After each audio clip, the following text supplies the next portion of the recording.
Welcome to another tutorial on the battery management system. So in this particular tutorial, we will be looking into the concept related to transformed mean and propagation. Okay, so in the previous tutorial, we have looked into what is basically sigma points and how we do calculate the sigma points and how these points we are getting based on the initial estimation as well as the variance. In this particular tutorial, we will be looking into the step 2, and in this one we basically will be predicting what is the mean of the state and what is the mean of the measurement, because these calculations will be used in the future calculations so that we will get a accurate SOC.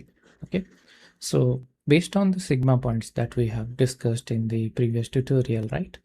So we need to consider some of the additional things, like how much is our load current, because we have a source which will change our SOC, which is basically the current that we have given. If you see over here, the current that is given is 5 amps.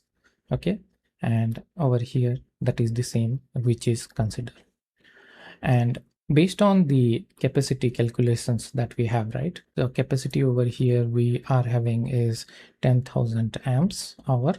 And based on that, we are calculating the SOC. That is how much change in the SOC can happen due to this change in the current, because we already know the capacity over here. In this type of calculations, the capacity accuracy plays a major role when you try to estimate the change in the SOC.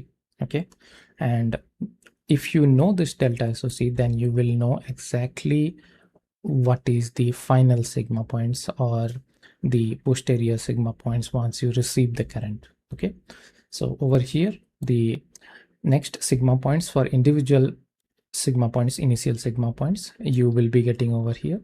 So the sigma point 0 will be subtracted with the delta SOC, because if you see over here, this is a discharge current. If the load current is positive, then in that case the battery current will be negative and the battery will be discharging over time.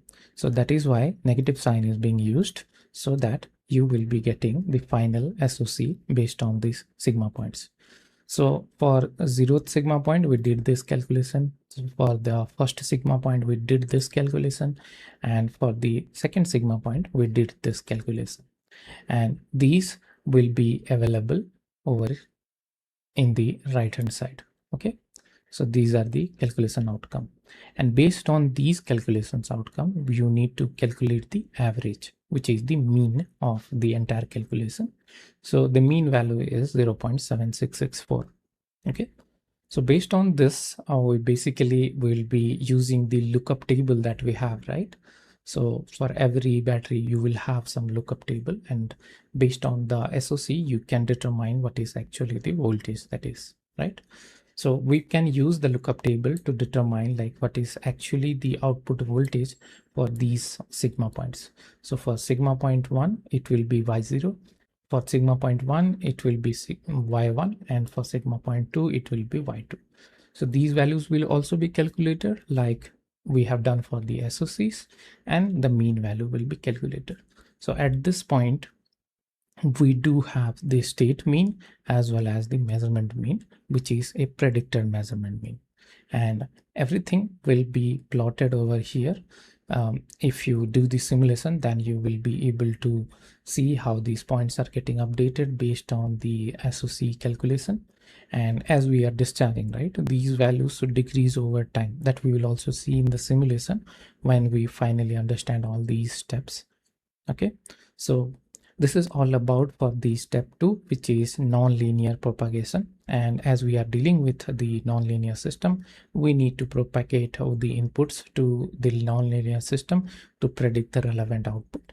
Now we do have our voltages, right?